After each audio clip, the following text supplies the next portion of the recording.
అండి, ఇక్కడ చూసారు కదా మా హాల్లో ఉన్నటువంటి వాల్ ఎంత ప్లెయిన్ గా ఉందో. ఇంత ప్లెయిన్ గా ఉంది అనేసి దీనికి ఏదైనా పెయింటింగ్ వేద్దామంటే ఖర్చులు అయితే అదిరిపోతున్నాయి. అందుకోసమే నేనైతే ఆన్లైన్ లో ఆల్ట్రా వాల్స్ వారి వాల్ పేపర్ అయితే తీసుకున్నాను అనమాట. ఈ వాల్ పేపర్ వచ్చేసి మా వాల్ సైజ్ తగ్గట్టు నేనైతే 3 షీట్స్ అయితే తీసుకున్నాను.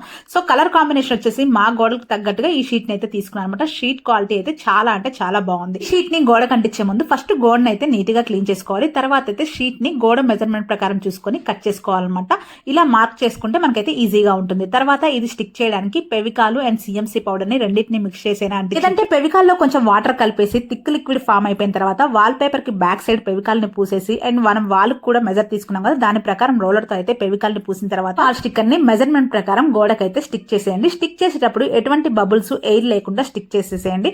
తర్వాత పైనుంచి ఒక రోలర్ తో రోల్ చేసామనుకోండి, దాంట్లో ఉన్న బబుల్స్ కానీ ఎయిర్ కానీ వెళ్ళిపోయి నీట్ గా స్టిక్ అయిపోతుంది. ఈ వాల్ పేపర్ ని పక్క పక్కన అంటించేటప్పుడు డిజైన్ అనేది కరెక్ట్ గా మ్యాచ్ అయిపోవాలన్నమాట. అండ్ ఈ వాల్ పేపర్ షీట్ కి సీరియల్ నెంబర్స్ కూడా ఉంటాయి. దాని ప్రకారం ఈజీగా మనం వాల్ పేపర్ అయితే అంటించుకోవచ్చు. గోడ అనేది ఎప్పుడు ప్లెయిన్ గా ఉండదు కదా, మధ్య మధ్యలో స్విచ్ బోర్డ్స్ అలా ఉంటాయి కాబట్టి దాని మెజర్మెంట్ ప్రకారం కట్ చేసుకుంటూ దాన్ని అడ్జస్ట్ చేసుకుంటూ ఈజీగా వాల్ స్టిక్కర్ అయితే అంటించుకోవచ్చు అనమాట. ఇక్కడ చూసారు కదా డిఫరెన్స్ ఎంత క్లియర్ కట్ గా కనిపిస్తుంది. ఆ గోడకైతే ఈ వాల్ పేపర్ అనేది పర్ఫెక్ట్ గా సెట్ అయిపోయిందండి. ఈ ప్రోడక్ట్ డీటెయిల్స్ కావాలంటే వీళ్ళ పేజ్ అయితే ట్యాగ్ చేస్తాను, ఫాలో అయిపోండి.